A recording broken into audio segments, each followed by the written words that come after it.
दोन्ही एवढंच करायचं आहे ना आपल्याला. नाही नाही, याचा इव्हेंट एवढंच कवर.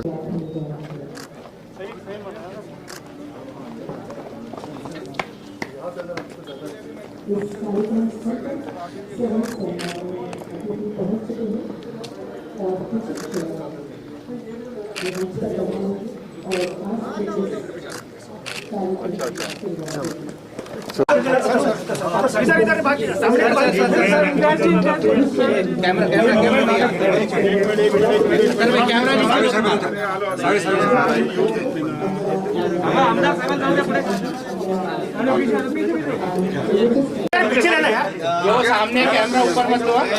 चलिए नीचे होना है यार, ये उड़ गया तो चलो चलो चलो चलो आराम से आगे वाले चलो। क्रीड़ा बनाने का कार्य मंच पर विराजमान सभी अतिथिगण और यहाँ पर उपस्थित क्रीड़ा प्रेमी सज्जनों का मैं तहे संचालक माननीय श्री भांडारकर जी को आमंत्रित करती हूँ कि वे आकर श्री भांडारकर जी।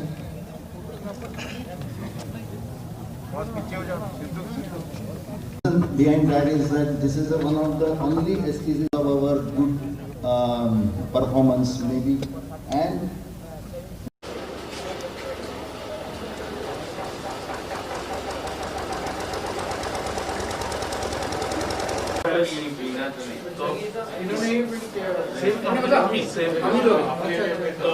इटालियन टेक्नोलॉजी है, हम कंपनी के लोग हैं, इंडियन देश तो सारे कॉम्पिटिशन वगैरह इसी में है। अगले टोक्यो ओलंपिक्स में जो अगले साल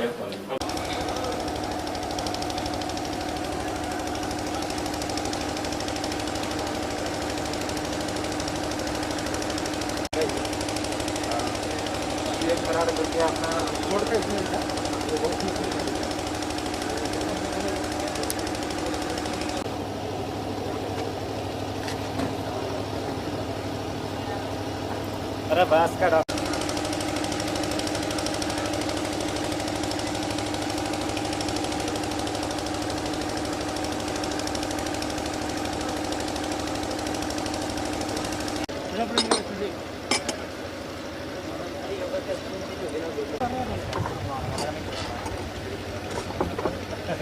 हो एक एक ट्राय मारावरती आपल्याला.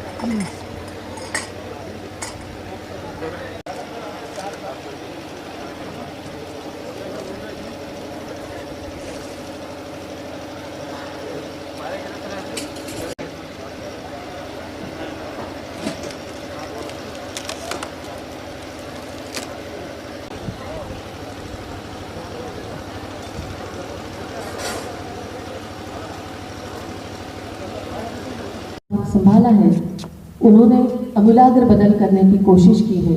उनके वो खुद क्रीड़ा प्रेमी है, करने के लिए उन्होंने इतनी बारीकाई से एक नए स्वरूप में प्रस्तुत किया है।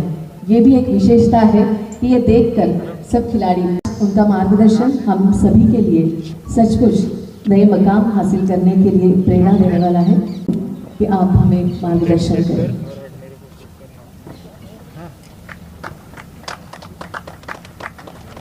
नंबर ले लिया मैं प्रोग्राम में।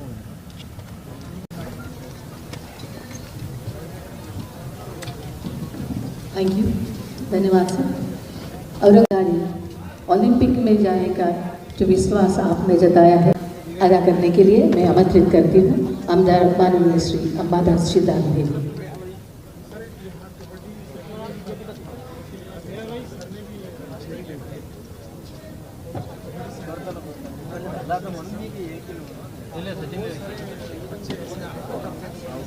our good performance maybe, and behind that is that this is one of the only STCs, and especially the Vice Chancellor, he has been motivated us to do the good things. We have a beautiful mutual of the things here, sir.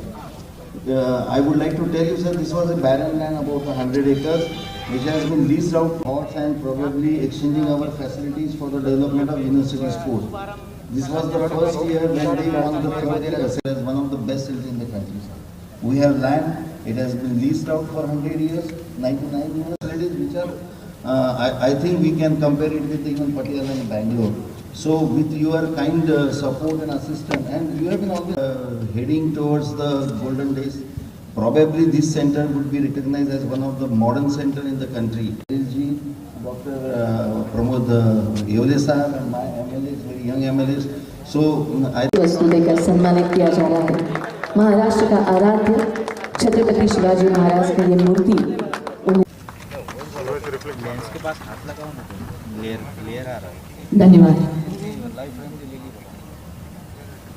इसके बाद मैं मार्गदर्शन के लिए आमंत्रित करना चाहती हूँ माननीय खासदार डॉक्टर भागवत जी कठाड़ी ने। इनके बारे में मैं इतना ही कहना चाहती हूँ कि इस केंद्र को कुछ जगह में पेड़ पौधा बगीचा का भी जगह होना चाहिए। सब कंक्रीट कर देगा तो फिर मजा नहीं आएगा। थोड़ा पेड़ पौधा शुद्ध होना चाहिए, वातावरण भी अच्छा होना चाहिए। हमारा अच्छा कोच यहाँ भेज दिया गया है। मैंने खिलाड़ियों को मिला, हमारे यंग प्लेयर्स को, बहुत इंथुजियास्टिक है, बहुत ही मेहनत कर रहे हैं। और मैं आपको गारंटी दे रहा हूँ, हमारे यहाँ जितना कोचेस है और जितना प्लेयर्स है, उनके तरफ से मैं यहाँ औरंगाबाद की जनता को मैं कहना चाहता हूँ कि ये टोक्यो ओलंपिक्स तो अभी आने वाले हैं, तो मैं तो 1-2 साल में तो जादू तो नहीं है कि खिलाड़ी पैदा करेंगे। 4 साल 8 साल उसका तैयारी जो हम कर रहे हैं, ये औरंगाबाद सेंटर से कम 10-20 ओलंपिक में जाएगा।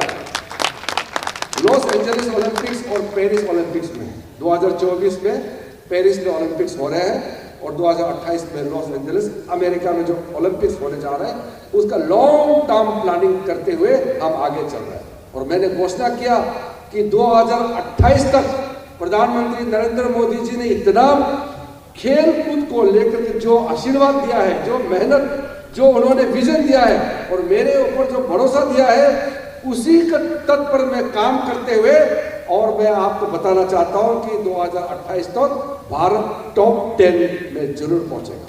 ये हम कमिटमेंट के साथ चल रहे हैं। और ये कमिटमेंट देने से पहले हमने पूरा यंग एथलीट्स को किस तरह से तैयारी करना है, एकेडमीज कहाँ है, किस जगह में हमको क्या करना चाहिए, टॉप्स का जूनियर एथलीट हमने तैयारी कर दिया है।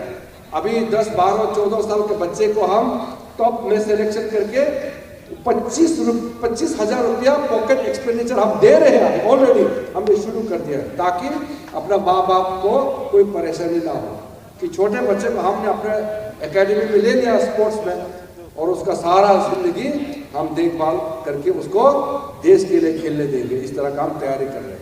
बहुत सारा कार्यक्रम हमने शुरू किया है। इसमें इस सेंटर में हमने जो देखा है, स्पोर्ट्स साइंस में थोड़ा सा फोकस देना पड़ेगा। आजकल के ज़माने में स्पोर्ट्स साइंस बहुत इंपॉर्टेंट है, बहुत टेक्निकल सब्जेक्ट है, आम आदमी को जल्दी समझ में नहीं आएगा। हम तो सिर्फ मेहनत करते हैं, पसीना बहाते हैं, वो नहीं। उसके बाद उसको स्पोर्ट्स साइंस जो टेक्निकल सपोर्ट जो चाहिए, वो हमारे इंडिया में अभी पूरा अवेलेबल नहीं है।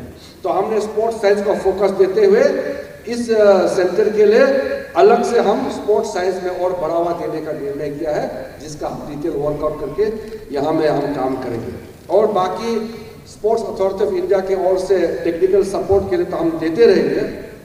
जो आपने यहाँ मांग किया है, जो फेंसिंग हॉल 2 करोड़ रुपये तो दे चुके हैं, और ये स्विमिंग पूल का कॉस्ट था 9.19 करोड़, ये जो बने हैं। उसके अलावा यहाँ जो हॉकी टर्फ इनॉग्रेशन हो चुके हैं, जिसका 4 करोड़ 84 लाख रुपया से बना है, और 300 बेड हॉस्टल जो बगल में बना रहे हैं, 28 करोड़ रुपया दिया और अभी काम शुरू हो गया है। वो हमारे वेबपोस्ट कंपनी वाला भी आए थे, तो मैंने पूछा उसको टाइमली कंप्लीट करना है, स्टैंडर्ड में कोई कॉम्प्रोमाइज नहीं होना चाहिए। तो आपने कुछ मांग किया है। एक तो यहाँ आपने एक सर्टिफिकेट NIS का डिप्लोमा के लिए आपने जो मांगा है, मैं उसको जरूर वर्कआउट करूँगा, क्योंकि जब हमने इतना बड़ा सेंटर दिया है तो एजुकेशन और डिग्री के क्षेत्र में भी हमको जरूर देखना चाहिए। तो मैं उसको वर्कआउट करके आपका जो डिमांड है सिंथेटिक ट्रैक के अलावा जो आपने डिमांड किया है, उसको भी मैं फेवरेबल कंसिडर जरूर करूँगा, और मैं उसका वर्कआउट करके आपको बता दूँगा। हमारे वाइस चांसलर साहब हमारे बाबा साहेब डॉक्टर भीमराव अंबेडकर मराठवाड़ा यूनिवर्सिटी के जो वाइस चांसलर साहब हैं, प्रमोद जी ने कुछ हमको रिक्वेस्ट दिया है, हमको मेमोरेंडम दिए हैं। तो मेमोरेंडम जो दिए हैं मैं उसको आपको भी जरूर मैं कुछ ना कुछ आपको यूनिवर्सिटी में दूंगा। आपने हमको कंट्रीब्यूशन कर रहे हैं, स्पोर्ट्स के लिए काम कर रहे हैं, मैं भी आपको यूनिवर्सिटी में खेलो इंडिया से कुछ फंडिंग जरूर करेंगे। और साथ साथ में हमारे ये औरंगाबाद जो है ये मराठवाड़ा का हेडक्वार्टर है। महाराष्ट्र में मुख्य रूप से 3 क्षेत्र माना जाता है, विदर्भ, ये जो है मराठवाड़ा और कोस्टल, जो मुंबई है और बाकी कोस्टल एरिया है, पुणे, थाने, वो एक एरिया हो गया समुद्र के पास। फिर ये बीच का हो गया मराठवाड़ा, और एकदम सेंट्रल इंडिया में नागपुर और उसके आसपास जितना भी आपका चंद्रपुर है, आपका वहाँ पे वर्धा है, और बहुत अच्छा जगह वहाँ में मैं गए हूँ। मैं 1999 से 2004 तक खादी ग्राम उद्योग आयोग में रहा हूँ, अटल बिहारी वाजपेयी जी के समय में। तो कमीशन में मैं जब था तो मैं मुंबई से नागपुर जाते रहते थे, तो महाराष्ट्र में मेरा बहुत दौरा हुआ है उस समय। तो मुझे मालूम है यहाँ के पोटेंशियल, आपके यहाँ बहुत कुछ करने की क्षमता रखता है आज। और डॉक्टर बाबा साहेब अम्बेडकर मराठवाड़ा यूनिवर्सिटी के वाइस चांसलर प्रमोद योगी जी, यहाँ स्थानीय विधायक अतुल साधे जी,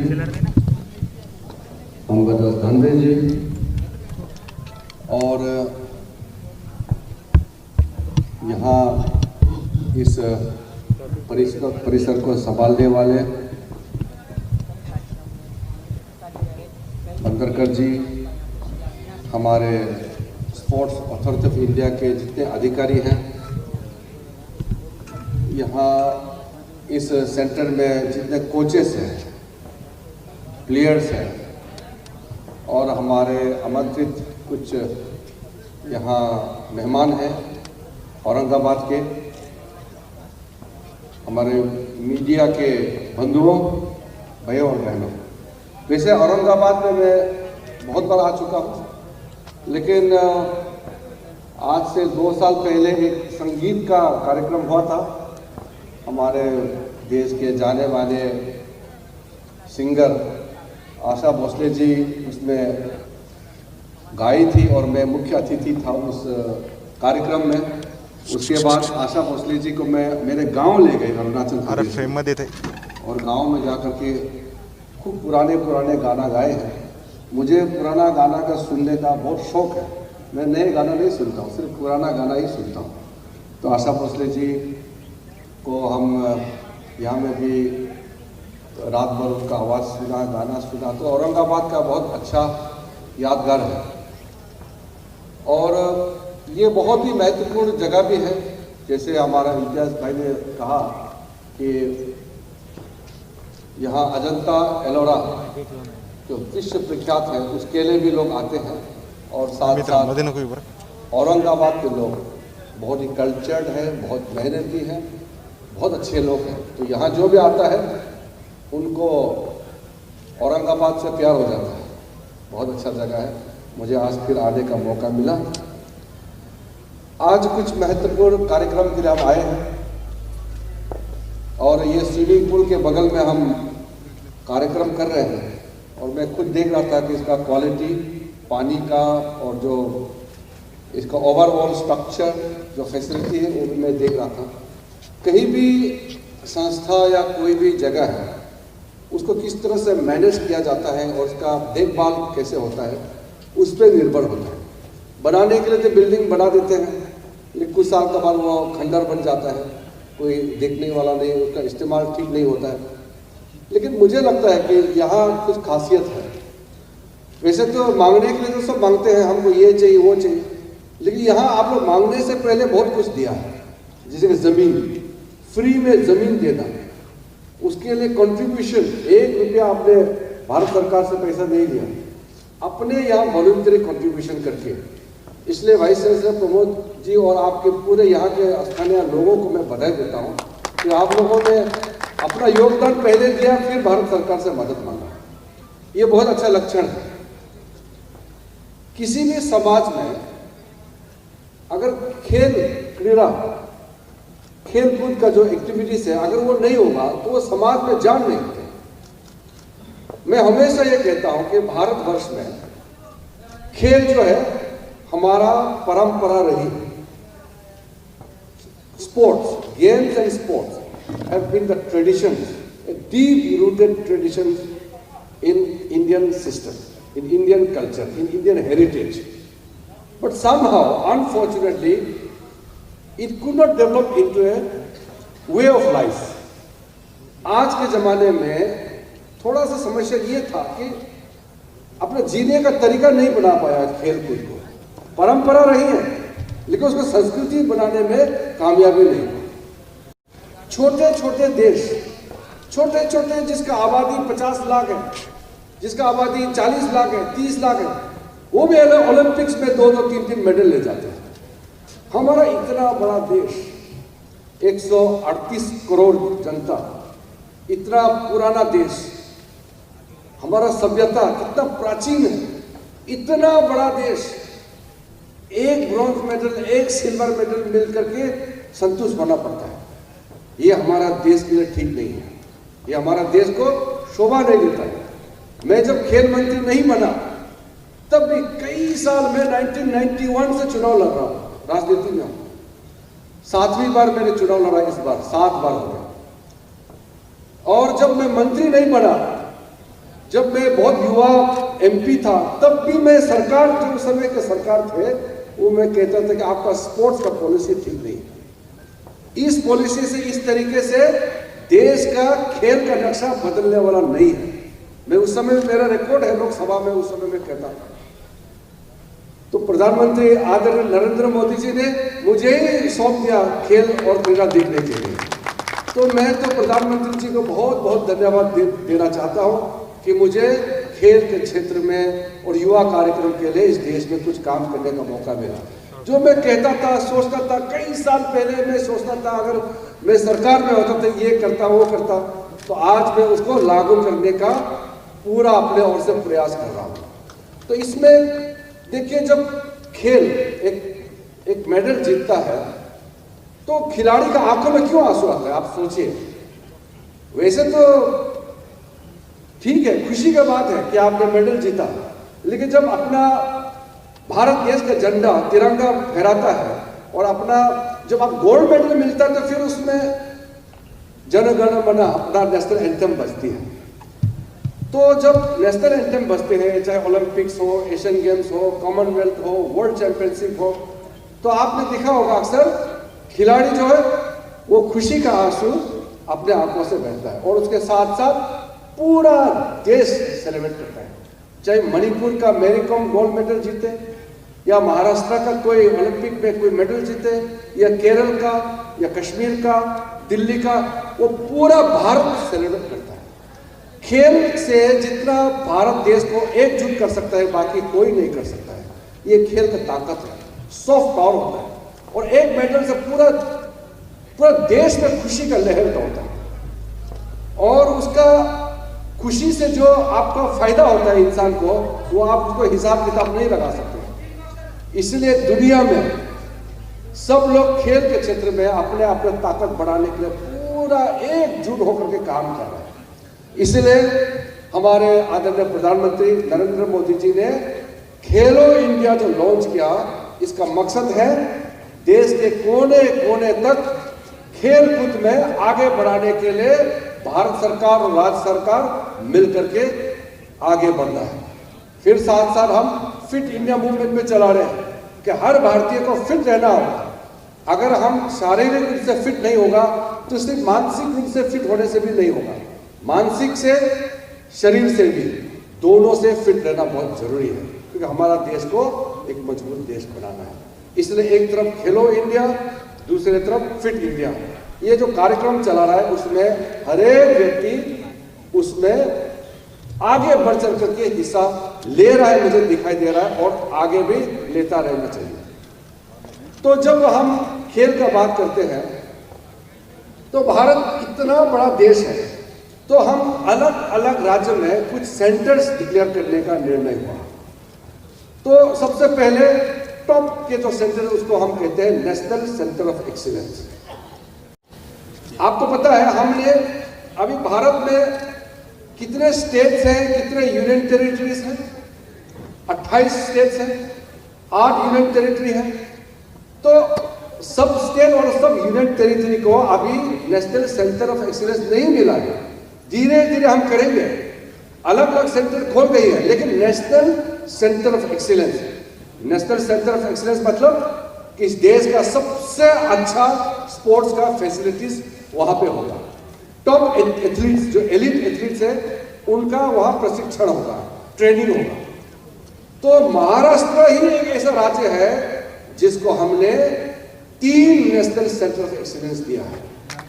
उसमें एक मुंबई में है, एक नागपुर में, नागपुर वाला अभी शुरू नहीं हुआ, घोषणा कर दिया हमने, और ये औरंगाबाद में। तो आपका ये औरंगाबाद में जो नेशनल सेंटर ऑफ एक्सीलेंस खोला है, इसका खासियत क्या है?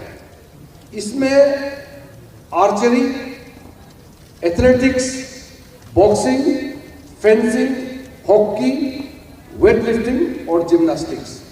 अक्सर क्या होता है जब हम नेशनल सेंटर ऑफ एक्सीलेंस बोलते हैं तो उसमें गिने चुने 2 या 3 ही डिसिप्लिन होते हैं, क्योंकि किसी सेंटर को स्पेशलाइज करने के लिए आप सारा खेल डाल देगा, फिर स्पेशलाइजेशन नहीं हो पाएगा।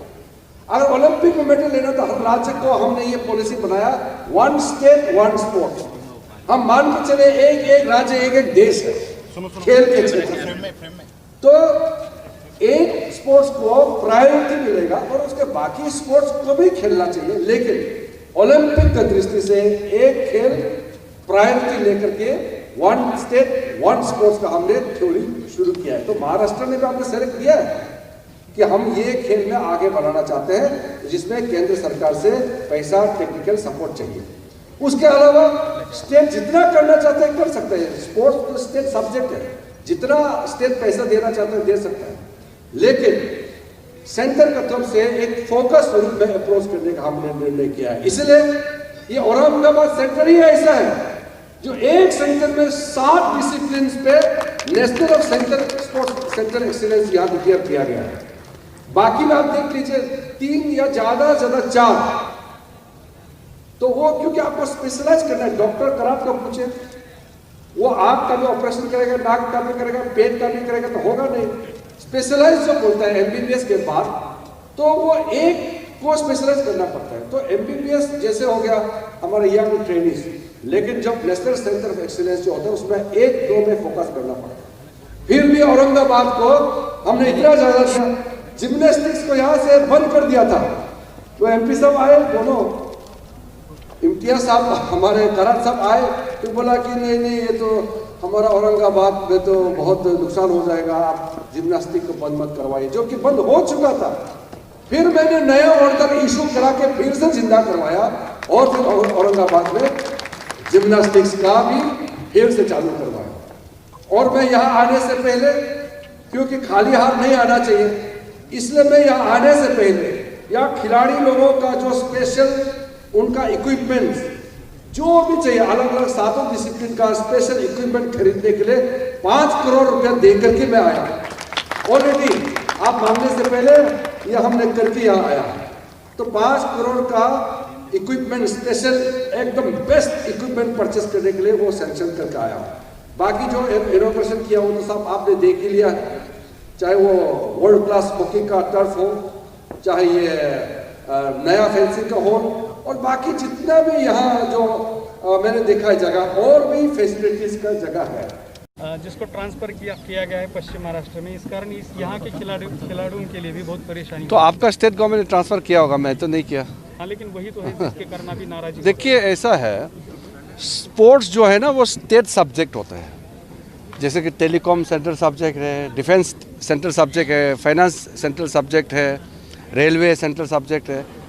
तो स्पोर्ट्स जो स्टेट सब्जेक्ट होता है उसमें सेंटर सिर्फ एक्स्ट्रा मदद करते हैं, सपोर्ट करते हैं, गैप फंडिंग जो है ना वो करते हैं, जहाँ कमी हो गया उसको सेंट्रल गवर्नमेंट मदद करते हैं। तो इसलिए स्टेट गवर्नमेंट को बढ़ चढ़ करके काम करना चाहिए औरंगाबाद के लिए। मैं महाराष्ट्र के राज्य सरकार को रिक्वेस्ट करता हूँ कि हम सेंटर से भी इतना सपोर्ट कर रहे हैं तो राज्य सरकार भी और यहाँ फंड दे करके इस मराठवाड़ा रीजन में और ख़ास करके औरंगाबाद में स्पोर्ट्स का इंटरनेशनल लेवल का और भी सपोर्ट सिस्टम अपने ओर से करे। हम भी सपोर्ट कर रहे हैं। आज देखिए हमने national centre of excellence declare किया।